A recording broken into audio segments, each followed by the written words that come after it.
Olá, pessoal! Estamos agora no episódio 5 do Vozes da Diversidade, o podcast da Casa Neon. Eu estou com visitas ilustríssimas aqui com a gente.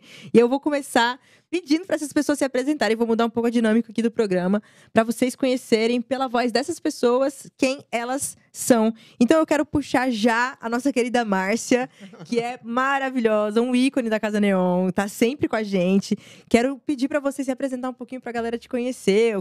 Qual a sua idade, seu nome, de onde você vem, o que você anda fazendo por aí. Olha, meu nome é Márcia Meia de Paris, né? Todo mundo me conhece assim, desse jeito. Eu tenho 68 anos. Qual outra pergunta você falou? O que você anda fazendo por aí? Ultimamente, agora, eu tô aposentada. Graças a Deus, eu consegui me Graças a Deus. aposentar. Um bom descanso, né? Então, eu Merecido. tô curtindo a vida. Excelente, maravilhoso. Bom, Léo, me fale um pouquinho sobre você, fale para os nossos ouvintes, para os nossos assistentes. Quem é você? Sou Léo Paulino, sou um ativista de direitos humanos com ênfase em transgeneridades. Nós também estamos ampliando para PCD e crianças e adolescentes. Sou o primeiro homem trans ativista aqui no Grande ABC e em São Paulo, um dos primeiros também. Fui eu quem abriu o IBEAT em 2013 aqui em Santo André e fiquei comandando o IBEAT até 2020, creio eu. 7 anos, sozinho, lutando pelos direitos das pessoas LGBTs, com ênfase nas pessoas trans.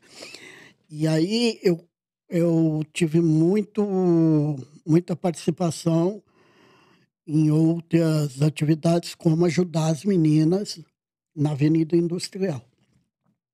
Além de ter participado pelas cotas da UFBC, pelo banheiro igualitário e várias outras coisas, nome social na MET, na CPSTM e uma outra empresa aí, que eu consegui também naquela época, em 2015, isso. Tá bom? Tá ótimo, tá maravilhoso. Vocês já conseguiram sentir aí de casa o peso do papo que a gente vai ter hoje. E aí eu já quero introduzir pra gente já começar a dialogar um pouquinho sobre isso. Primeiro, Márcia, você chega um pouquinho mais o microfone perto de você? Perfeito, só pra galera te ouvir melhor. Pode chegar mais. Isso, excelente.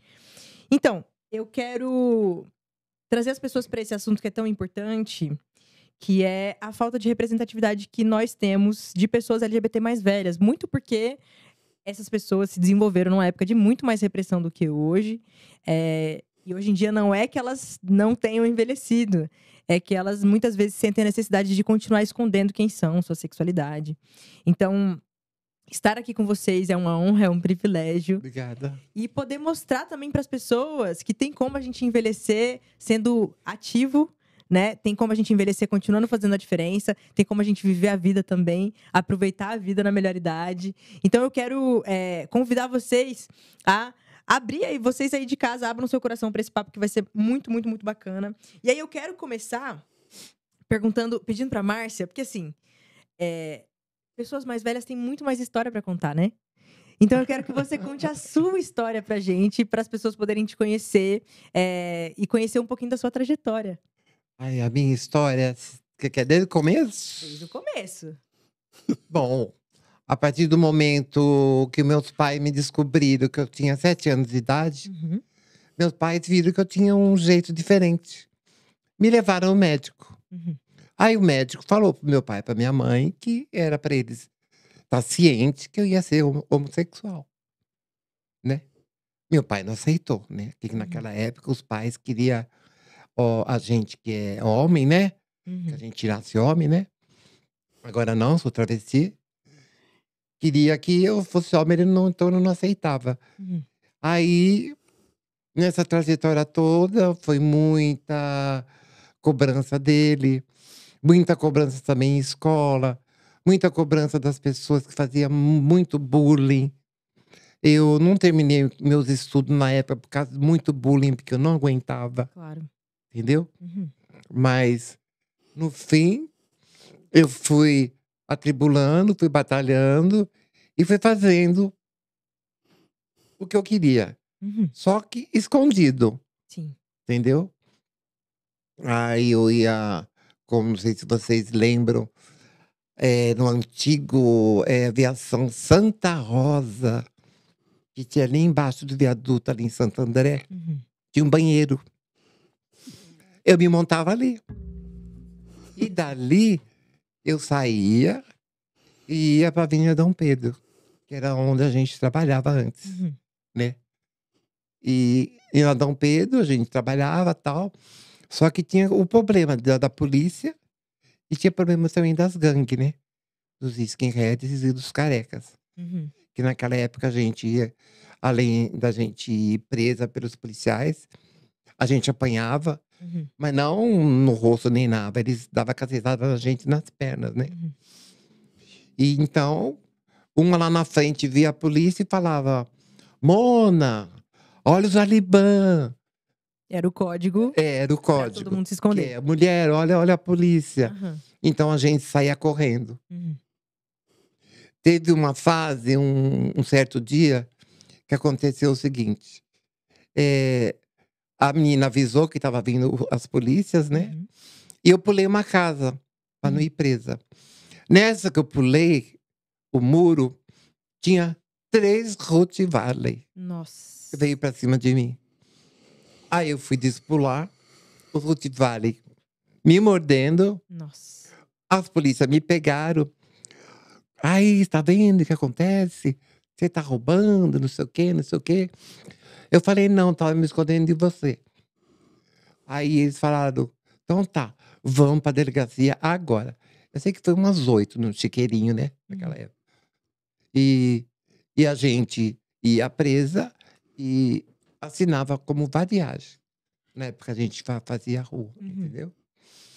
Aí a gente ficava 3 dias presa, sexta, sábado e domingo, no relento, no chão, com os outros presos, né? Mas mesmo assim, no outro dia ela tava lá, entendeu? Mas tudo escondido da minha família, entendeu? Que mais? Nossa, muito emocionante a gente ouvir essa história, né? E foi bom você ter levantado um ponto sobre os carecas, né? Existia essa gangue que eram os carecas do ABC. Eu queria pedir pro Léo complementar, assim, como é que foi esse período sombrio, assim, do ABC? Porque hoje em dia a gente ouve pouco falar, né? E é importante para nossa história a gente revisitar esses momentos, justamente porque a gente não quer que isso se repita.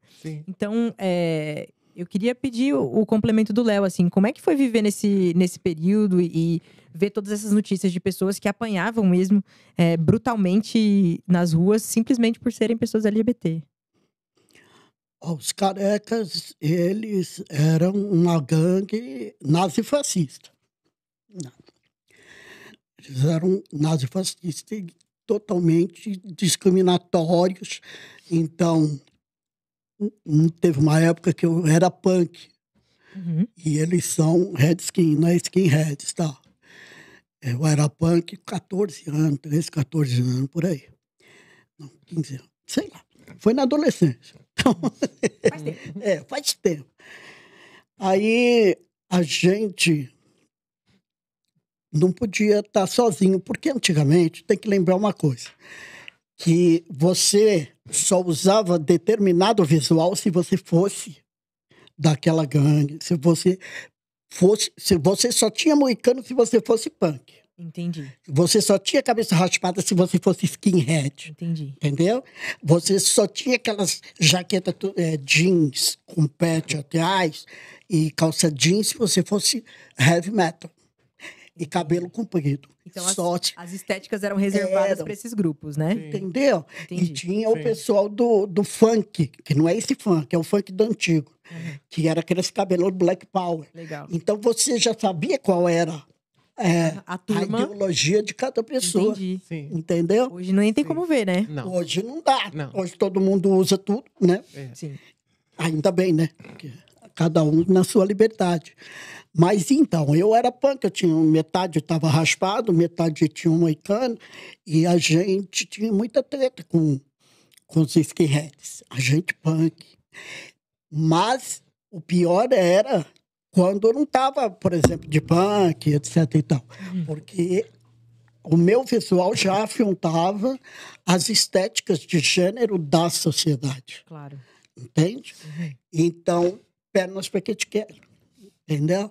Porque ainda bem que eu fui um ótimo atleta naquela época. Eu fui Te salvou. A gente aprende a ser atleta Nossa. mas na época era difícil, viu? Eu corria muito. E depois que assumi, porque, por exemplo, 14, 15, eu era adolescente. Então, eu não podia ter assumido ainda minha sexualidade, porque minha mãe era umas coisas loucas. Bom, depois que passou dos 18, que eu podia ficar mais tempo na rua, aí o perigo aumenta, né, Ara? Sim. Quem ficasse na rua, o perigo aumenta. Porque, por exemplo, ela era de madrugada quando os careca vinham bater em todo mundo. Verdade. Entendeu? Verdade. A gente ia para uns barzinhos de rock na Senador Flacker, eles esperavam sair. Tinha um alvo bem estabelecido É. e eles perseguiam essas pessoas. Perseguia, sim. Entendeu? Ou no Fofinhos Rock Club, tem, sabe, São Paulo? Você já ouviu falar do sim. Fofinhos? É assim. Quando acabava o Fofinhos, era briga, fechava a rua toda, eram os skinhead contra os heavy metal ali. Nossa, eu participei de 2 brigas. Virava viatura de cabeça para cima. Nossa. Olha, era uma coisa terrível. Então, os skinheads, eles eram contra qualquer coisa, mas principalmente contra a população preta, LGBTs, as travestis no industrial. Sim. E se você andasse com outro visual que denotasse a tua ideologia, ficava pior, entendeu? Entendi. Mas eles faziam com todo mundo. Se você andava na rua 3 horas da manhã e Tava eles andavam sujeito. em 6, 7, não era? Era verdade. 6, 7, tudo com os porretes na mão. Não, já corri de 30, Léo, desculpa. Já corri de 30. De 30 aí. De 30. Você tá vendo? E eles andavam com os porretes na Sim. mão. É realmente uma gangue. Era terrível. Era terrível. Sabe aquele filme Gangues de Nova York? Era Sim. aquele naipe. Só que aqui no Brasil. Só que aqui. Aqui no Brasil. E podia fazer o que quisesse, né? Porque a polícia nem ligava pra gente que se a gente apanhasse e tal. Não. Nem aí. Não tinha lei que nos favorecesse. Se protegesse, né? Não tinha. Porque pensa bem, em 85 tinha acabado a ditadura. Acabou a ditadura, os caras tudo doido. Quando foi fazer a Constituição em 88, teve aquela pesquisa sobre direitos LGBTs. Você pode ver lá na internet, tem lá. Perguntava pro pessoal, e os gays e tal, não sei o quê. Pra mim tem que morrer. Falava abertamente, né? Quero que morra. Por mim pode matar tudo. O pessoal não tinha A menor consciência, né? a menor coisa. Era um favor à sociedade que a gente apanhasse. Sim. Eles achavam isso. E a polícia se Você nem sentia... aí, a polícia achava era bom que a gente estava apanhando, porque aí eles não precisavam bater na gente, tivesse outra pessoa batendo. E como é que começa a sua militância, Léo? Foi mais ou menos nessa época? Acontece depois? Acontece em paralelo com a sua transição? Como é que isso aparece na sua vida? Então, a militância, na época, minha, era sapa, né? Eu era sapa. Era sapatão. E tem que lembrar que a palavra sapatão, ela não é lá desde os anos 70 e tal. Quem inventou essa merda foi o Chacrinha. Ah, não né? sabia. Maria Sapatão, Sapatão. Ah, sim, dessa música, sim. Foi ele. Aí disso não virou, tinha. pegou. Né? Tanto que agora as meninas resignificaram como as travestis resignificaram A o expressão, termo travesti. Sim. Que antes era pejorativo ser sapatão. Entendeu? É verdade. Então, no começo, você era Maria Macho, era sei lá o quê. Tinha um monte de merda que chamava Maria Alcina. Lembra da Maria Alcina, né? Que tinha a voz rouca. Sim. Aí falava que É as que meninas... achava que ela era também, né? Isso. E aí chamava as outras meninas... Ninguém chamava de lésbica. Não existia Entendeu? ainda. Não. Entendi. Tinha lésbica, não. Era tudo Sapatão. sapatão. Todas. E quando era muito feminina, era leite. Até hoje, tá? Ainda tem? Com sapatilha também. Nossa, sapatilha. Eu falava que eu ia na sapataria. Era os barzinhos. Legal. Só tinha sapatão lá, né? A gente vai lá na sapataria. Correto. Aí, então, o meu movimento ele fazia em prol das meninas, né? Sempre do direito das meninas, tal, não sei o quê, e eu pesquisava alguma coisinha e tudo mais, e falava com elas. Eu nem sabia que aquilo era militância, né? Que era ativismo. Esse nome só foi aparecer depois, né? A gente se protegia, ajudava as meninas a se proteger, isso, aquilo, outro, sabe? Quando saía de algum salão lá em São Bernardo, né? Porque os salões aqui em Santo André nunca vingou. Sim. Não é, Márcia? Sim, tinha. Aqui em Santo André nunca vingou salão. É. Aí era tudo São Bernardo. Então, quando a gente saía do salão, a gente falava, olha, espera fulano, todo mundo sai, todo mundo junto. Para se proteger. Para se proteger. É. Porque não ia sair sozinho, porque além do problema das gangues, tinha também o problema de homem que não gosta de sapatão. Né? Eles se sentem ameaçados, né? Então, ele se sente ameaçado por qualquer coisa. E de nós também, né? Exato. A gente também, até em ônibus. Romper os estereótipos Até de gênero é ônibus. ameaçador para o sistema mesmo. Até né? nos ônibus a gente tinha bullying. Até nos ônibus. Uhum. A gente tinha que descer do ônibus Botava a gente para fora. para fora. Botava para fora. Né? Não é? Jogava para fora. Sim. Entendeu? Não era uma coisa assim, de vez em quando acontece. Não, era sempre. Era. E eu tive esse problema até os meus 40 anos, pra você ter uma ideia. No meu bairro. O pessoal batia em mim. Entendeu? Por quê? Não sei. Eu era Eu estava andando, de repente vi uma voadora nas minhas costas. Eu era molecada da escola. Era Eu tinha molecada, que sair todo mundo. correndo. Me chamava de Mariquinha, o pessoal na época. Não é que nem agora, que chama da gente de travesti. Olha a Mariquinha, olha a Mariquinha. E tive que sair correndo, porque senão eles batiam também. Desde criança, na escola. Isso era naturalizado. Sim. Isso era naturalizado. Eu bati em todo mundo também. Porque vinha pra cima de mim, você tem que se defender, filho. Entendeu? E era quase todo dia. Então, eu vivi num estado de guerra constante. Claro. Eu tinha Sempre em alerta, né? pânico, porque eu não sabia de onde vinha. Sim. Eu andava já olhando pro cara para ver se ele queria me agredir, já aquela coisa assim. Isso foi A muito gente ficava em complicado. alerta, né? Não era? Era. O tempo inteiro a gente tinha que Isso ficar alerta. corrói a cabeça de uma pessoa, né? Nossa, Sim, ficou muito horrível. difícil. Tanto que depois eu entrei para as drogas, por causa dessa violência toda que Claro. me jogou pra lá. Aproveitando sobre isso, hoje já existe uma realidade diferente, mas não significa que é fácil, né? E aí, Léo, como é que você sente envelhecer uma pessoa trans no movimento LGBT? Porque as pautas não são levantadas, né?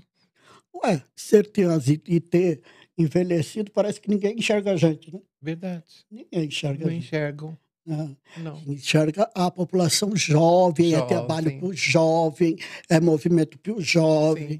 Você não vê nada direcionado à população trans que já passou dos 40. E não é muito velho, que nem a gente, 55, 60 anos. 40 Já não tem mais. Já não existe mais. Entende? E eu, por exemplo, eu que sofri a vida inteira porque ninguém me deu emprego, ninguém me deu emprego. Meu último emprego foi em 1988. Você nem tinha nascido. Não tinha mesmo. Você nem tinha nascido. 88. Depois ninguém nunca mais me deu emprego. Com 13 anos, já trabalhava na feira. Eu trabalhei em feira com 13 anos, já comecei. Com 13 anos. Eu tive que fazer bico. Mas fazia bico de tudo quanto sabe como que é, né? Como que é? Trabalho não significa trabalho digno, né? Trabalhava, mas tirando sarro.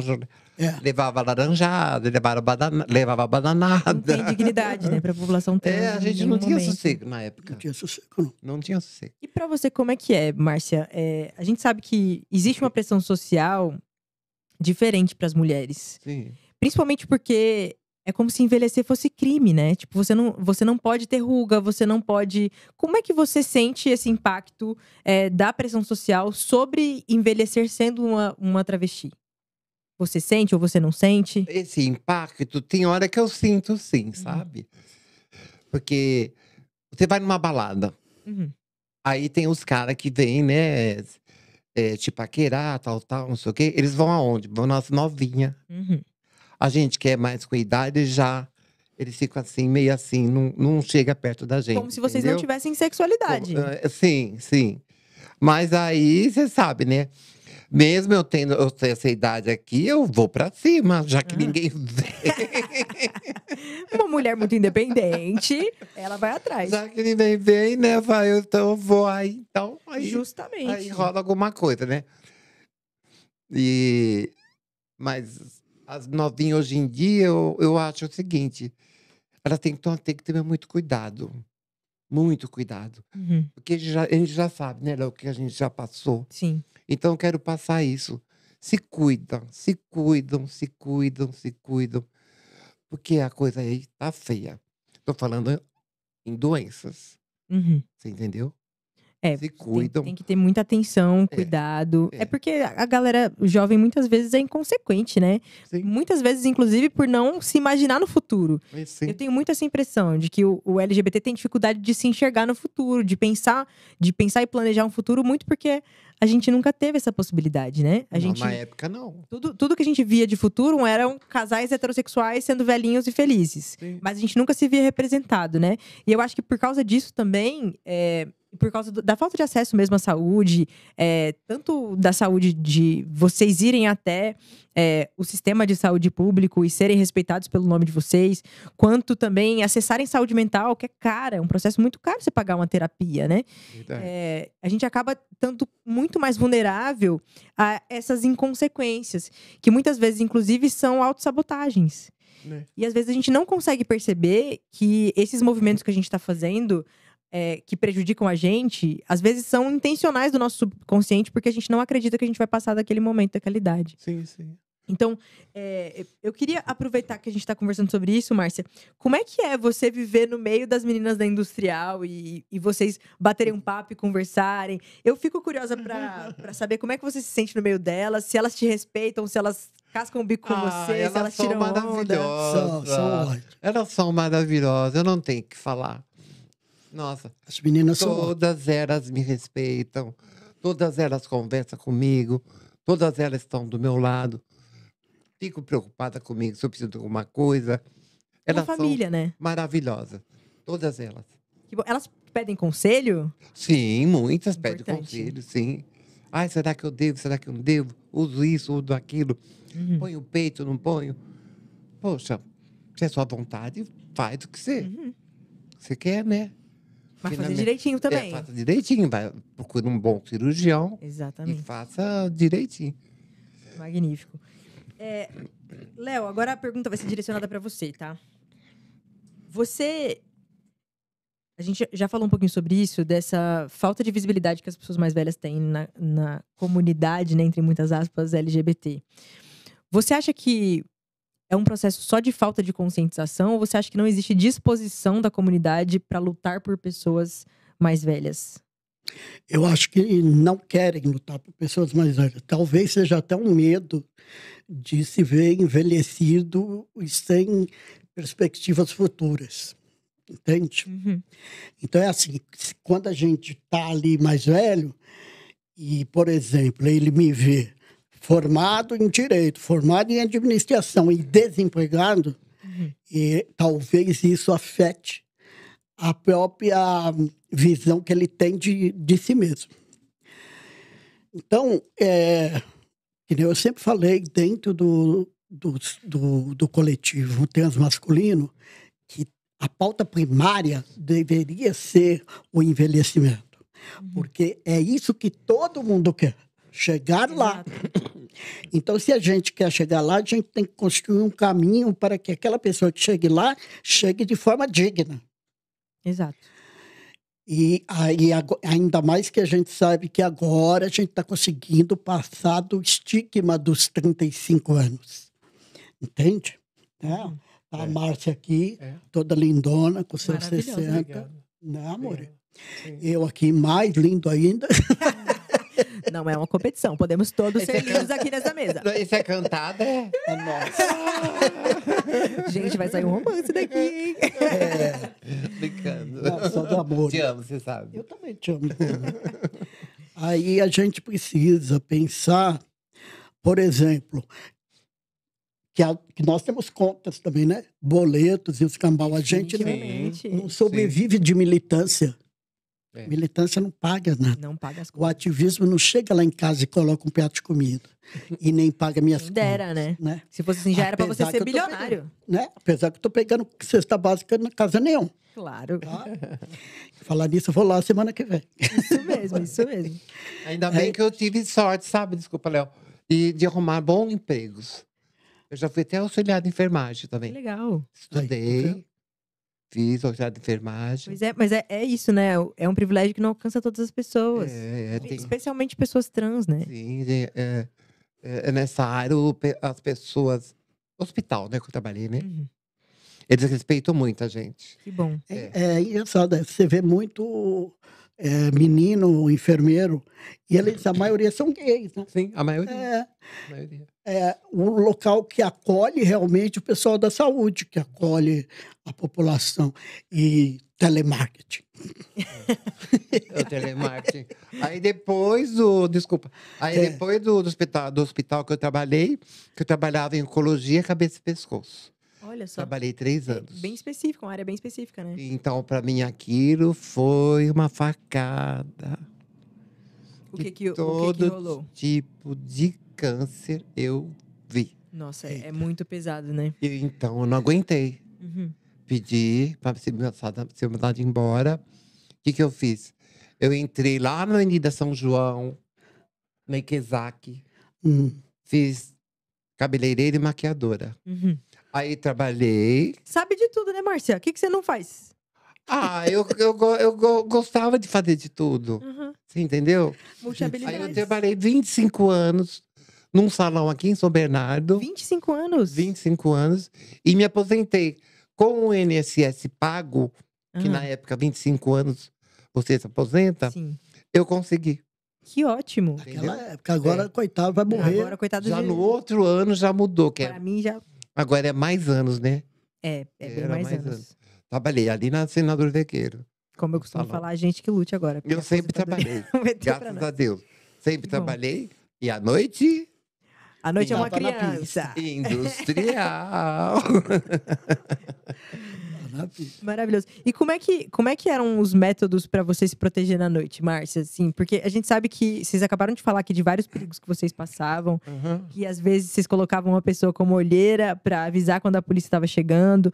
Fala um pouquinho mais sobre essas metodologias que vocês desenvolveram em coletividade, né? Para vocês conseguirem se proteger a vivência de vocês, o corpo de vocês, que é um corpo político, né? Então, o fato de vocês estarem existindo, estarem na rua, o Léo estava falando aqui de ter pânico de sair na rua, que é completamente compreensível no contexto em que vocês se descobriram, né? Uhum. Então, como é que eram esses métodos que vocês tinham de Olha, quando a gente sobrevivência? chegava na rua, tal, a gente ficava num lugarzinho que a gente trabalhava, né? Uhum. Na rua.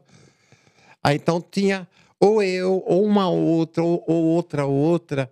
Quando via que vinha as gangues, os skinheads, ou a polícia, então qualquer uma de nós avisava elas. Uhum. Cada uma avisava a outra. Era uma parceria. Era uma parceria. Pra gente sair voada pra não ir presa.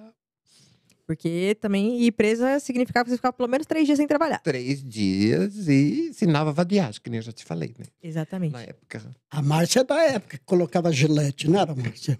Embaixo da língua. Tá embaixo da linha. Embaixo da língua. Hoje Pra em te dia, proteger. tem uma música da Urias, né? Que fala desse momento, assim, gilete embaixo da língua, que virou um significado, né? Sim. Pra vocês se protegerem. É. Como é que funcionava isso? Não, eu nunca usei. Certo. Nunca usei. Fala a Mas você verdade, tinha Léo, eu amigas nunca usei. É, Mas já tive amigas que usavam, Sim. sim. Para elas não ir presas, para elas não apanhar, elas se cortavam no pulso. Isso, porque na época no- tava o boom da AIDS, né? Sim. Aham. E ninguém entendia muito bem como é que funcionava. Uhum. Sabia que o sangue ficava contaminado. Sim. Então, usava essa tática de tirar a gilete e se cortar, porque aí o policial ficava, Não encostava. não encostava e não levava ela presa. Porque podia contaminar a viatura, podia contaminar ele, podia contaminar tudo Porque eles achavam que era só a gente que de- tinha. que tinha. Sim, Na eles chamavam de epidemia gay na época, né? Todo mundo, né? Em geral. É. Achava que era a gente que passava, né? Aham. Só os LGBTs que tiveram. Isso. E aí, esses métodos foram desenvolvidos para a população se proteger, né? É. E eu acho Agora, que... por causa dessa epidemia, do advento da AIDS, né, quando veio para cá, eu também fui agredido, assim, na rua. Veja, uma vez eu entrei dentro do bar, Márcia, e eu tive um problema de queda de cabelo quando eu estava com 12 anos, que foi um trauma que eu tive, fora todos os outros, mas minha irmã faleceu e eu estava do lado, então eu tive um trauma e começou a cair meu cabelo. Então, em 87, era o auge da AIDS. Inclusive, o Cazuza já estava um pezinho na cova. Aí, quando eu entrava dentro de um bar, careca e magro, eu pesava 52 quilos. E com o cabelo cheio de falha, estava com AIDS. O pessoal me expulsava de dentro do bar. Quando eu pedia um copo d'água, o cara dava um copo d'água e depois quebrava o copo na minha frente. Eu estava andando na rua, veio 2 caras e me chicotearam. Entendeu? A violência nunca saiu da nossa vida. Por incrível que pareça. Ela só toma outras formas, né? Ao longo do passar do tempo. A gente experimentou, acho que todas as formas possíveis. Só menos, graças a Deus, eu não fui estuprado. Mas o resto, violência. Por que naquela época ele só achava que era nós, né? Que passava só nós. a doença. A demonização, né? Eles querem encontrar qualquer motivo, assim, para demonizar porque aí joga a população toda LGBT. a sociedade contra a gente. Exato. É uma estratégia de dominação, né? Sim, sim. E colocar todo mundo contra a população LGBT. E a gente tinha que se esconder. Eu lembro que em 88, que eu estava começando na sapataria, né? Que eu peguei fundo, peguei brabo, fiquei namorando todas as meninas. Eu estava começando, a gente se segurava, a gente não era assim, sair de mão dada. Imagina sair de mão dada, Márcia. Sim, sim. Não saía, não, filho. Não saía. Então, a sapataria, apesar de todo mundo saber que a gente era sapatão, não demonstrava sentimento na rua, de jeito nenhum, entendeu? Tinha que ir para dentro da boate, para dentro do bar, para dentro da dança. Beijinho só lá dentro. Isso. Aí um dia uma namorada minha me beijou no ponto de ônibus. Eu falei, pronto, agora a gente morre aqui. Ponto lotado. Eu fiquei até gelado. Assim. Ela me beijou. Aí, quando a gente parou, eu olhei para todo mundo. O pessoal fez que não via. E eu dei graças a Deus, porque dava medo de ser espancado por todo mundo. Entende? Mas agora, gente, eu fico tão feliz, você não tem noção, quando eu vejo um casal de meninas se abraçando, se beijando, os gays se abraçando, se beijando, e os héteros tudo sendo felizes, né? Sendo felizes, né? Feliz. É muito importante e é muito, muito, muito importante que a gente tenha consciência, e eu vou falar diretamente com a câmera aqui, que é com você que está em casa vendo e ouvindo a gente. Que é por causa da existência de pessoas como a Márcia e o Léo que a gente consegue fazer isso hoje, né? Então eu acho de uma ingratidão absurda que a população LGBT, eu vou chamar aqui de comunidade, ignore a existência de pessoas LGBTs mais velhas, inclusive na hora de pensar os nossos eventos. A gente não pensa em acessibilidade, a gente não pensa em colocar um espaço de descanso, a gente não pensa em, nem nas comidas, nos alimentos que a gente vai oferecer. Porque a gente está sempre pensando nesse recorte de pessoas que são mais jovens. Então, de uma ingratidão, eu acho, com a história de vocês, de pessoas como vocês. Porque a gente só vive o que a gente vive hoje, que, tudo bem, não é o melhor dos mundos ainda. Sim. Mas a gente só vive o que a gente vive hoje por causa da existência de pessoas como vocês. E eu quero aproveitar agora pra gente falar um pouquinho sobre, já que o Léo lançou esse beijinho no ponto de ônibus, como é que é a vida amorosa do LGBT mais velho? Quem quer começar falando? Ixi, pararam pra pensar. Eu estou só pegando. Não quer compromisso, tudo bem. Não. Falar a verdade, não quero compromisso. Não combina com o seu estilo, Márcia? Já tive um relacionamento, né? Mas não quero, não. É isso, a Não. gente tem que saber o que combina Eu com a gente. quero viver a vida, curtir o momento, mas pessoas que eu conheço. Sim, Tá? por segurança também, né? Ter compromisso, mas eu não quero, não. Beleza. Porque a gente não tem liberdade, tem que ficar dando satisfação, tem que falar onde vai, tem que. Não. Não tem paciência. Não tenho mais paciência, não. Correta. Eu quero viver a vida junto com a pessoa que está do meu lado no dia, Ou vários dias, né? Pode. Dá pra combinar um final de semana na pode praia. Isso, na praia, tal. Mas agora ter compromisso eu não quero mais. Não combina. Não. Então tá bom. E você, Léo? É isso aí. Mesmo esquema. É o seguinte. Faz 13 anos esse ano que eu não tenho relacionamento. E no começo, eu fiquei muito preocupado com isso. Porque você sabe que a vida de pessoas trans é baseada em solidão. Né? 90% das pessoas trans não têm relacionamento fixo que dura e que chegou na nossa idade de estar com relacionamento é coisa muito difícil. Então, no começo, eu fiquei preocupado, né? Por causa da transição, porque aí a sapataria também não quer. Entendeu? Porque é o seguinte, mesmo é engraçado isso.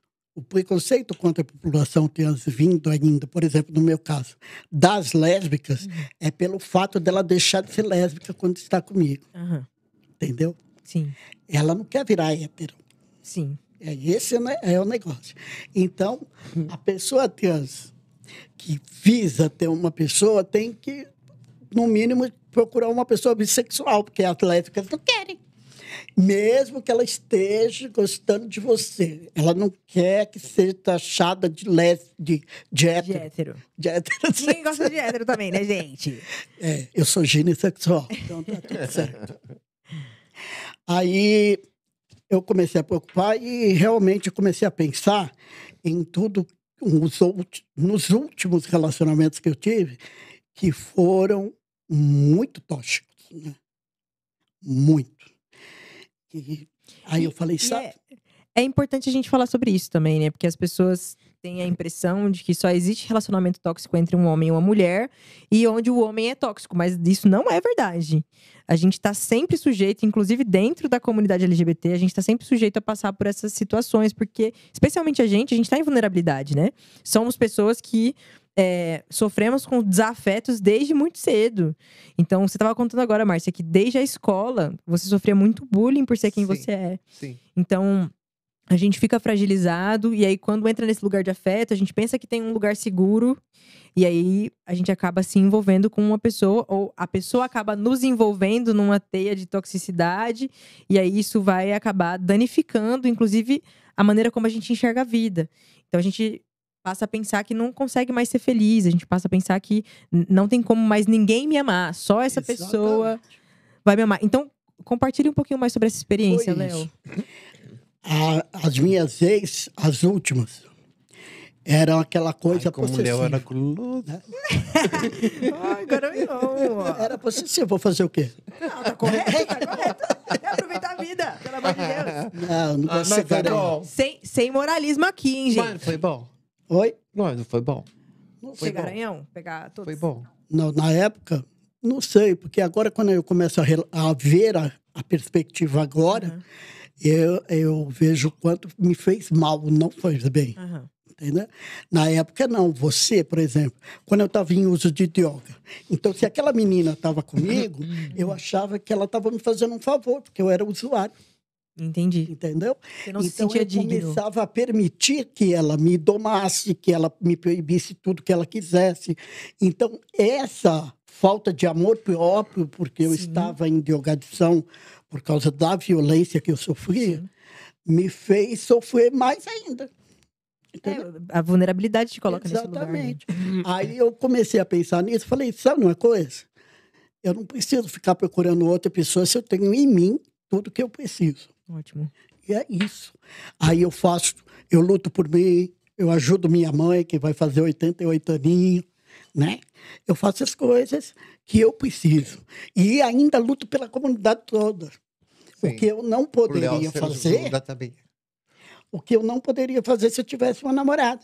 Porque ela não ia ficar me permitindo eu ir para não sei para onde, para não sei aonde. Não sei. É eis a questão. A gente não poder fazer o que a gente quer.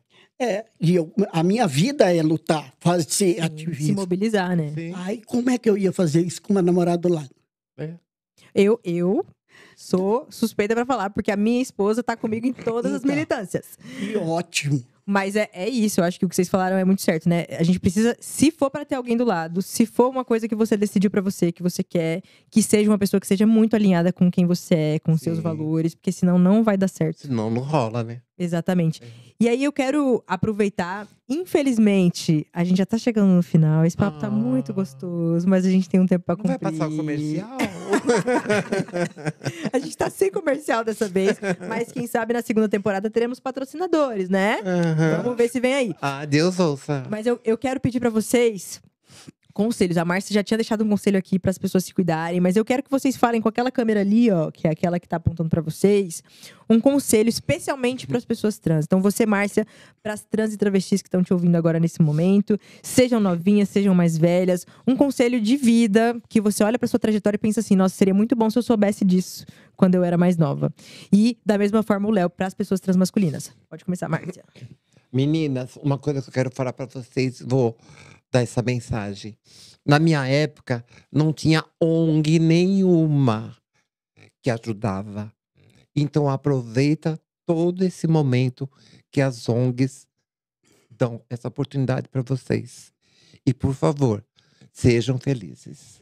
Obrigado. Muito bem, arrasou, Márcia. Léo, seu recado, por favor. Meu recado é o mesmo recado que eu recebi quando eu entrei. Procure seus iguais. Porque quando a gente está sozinho, por exemplo, eu achei que eu era um alienígena até os 40 anos. Não existia nenhum homem trans. Não existia, não tinha. Então eu falava, eu não sou Lady, que estava na cara, não era. E nem sou sapo, eu sou o top da sapataria. Era como eu me colocava no mundo. Você é um homem trans. Não, mas eu não Você me sabia. quer? Naquela época ele não sabia. Naquela Ele época não eu me não quer. sabia. Você viu? Aí, Ó, ele saiu da tangente. porque a gente só tinha conhecimento de transgeneridade das travestis. Mais ninguém. Aham.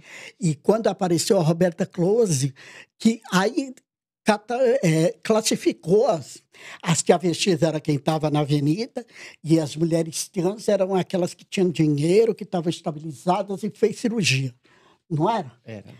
Então, isso dividiu a classe. Uhum. E agora, com relação ao homem trans, não tinha nada. Nada. Nem absolutamente categoria, nem ninguém falando de vocês na TV. Então, eu era o top da sapataria.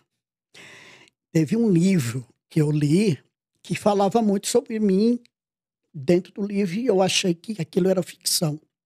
Que era A Queda para o Alto, que fala de Hermann Hesse, o primeiro homem trans. Quem escreveu o livro foi o Suplicy, né? Trouxe essa visibilidade. Mas eu achava que era ficção, porque eu falava, não tem ninguém, né? Uhum. E era isso. Então, você tem que procurar seus iguais, porque você pode estar sofrendo violência, você cometendo suas próprias violências contra si mesmo, porque você não sabe quem você é, o que você pode fazer, quais são as suas potências para serem aproveitadas por você mesmo. Então, procure seus iguais. Maravilhoso, gente. Eu tô extremamente feliz e satisfeita com o nosso papo. Obrigado. Eu acho que muita gente aqui pôde aprender demais com esse papo com vocês. E eu espero que vocês tenham consciência da referência que vocês são aqui no ABC. Assim, é muito bom poder enxergar vocês. E eu acho que tem isso que o Léo falou, né? Existe um medo de você se enxergar nesse lugar de uma pessoa mais velha. Mas, ao mesmo tempo, isso significa que você tá vivo. Sim, Que você viveu para contar essa história. sim. Então, é magnífico estar falando com vocês. Eu espero que a partir desse papo as pessoas procurem vocês para mais conversas. Sim. Eu tô sabendo que já tem entrevistas marcadas aí com certas TVs. Tem, Vocês são tem. muito chiques. Então eu quero agradecer demais a participação de Imagina. vocês. Pedir também para o público que comente muito nesse vídeo. Vocês podem comentar dúvidas também, tanto pro Léo quanto pra Márcia, que a gente vai encaminhar para eles. E aí vocês pagam um cachê e eles respondem. Com certeza. Sem cachê, Sem cachê não tem rola. Não, conversa. E, por favor, comente muito nesse vídeo sobre quais são as suas perspectivas sobre envelhecer como uma pessoa LGBT. Se você acha que isso é possível, se existe uma possibilidade para você de envelhecimento saudável, sem todo mundo encher o nariz de droga, porque a gente sabe que essas coisas acontecem, que nos atingem, mas a gente também é capaz de passar por isso com muita ajuda, inclusive profissional, né? Então, Por favor, engaje bastante com esse conteúdo. Estamos ansiosos pra gente já conseguir gravar uma segunda temporada. Eu sei que a gente tá começando, mas acho que todos os papos que a gente tá fazendo estão deixando com esse gostinho de quero mais. Então, muito obrigada. Por favor, engaje com esse conteúdo. Se inscreva no YouTube pra saber mais do que a gente tá produzindo. E comente nas nossas redes sociais o que você tá achando do Vozes da Diversidade, tá bom? Vamos dar um tchau coletivo, então, pra aquela câmera ali? Tchau! Obrigada, pessoal! Tamo junto.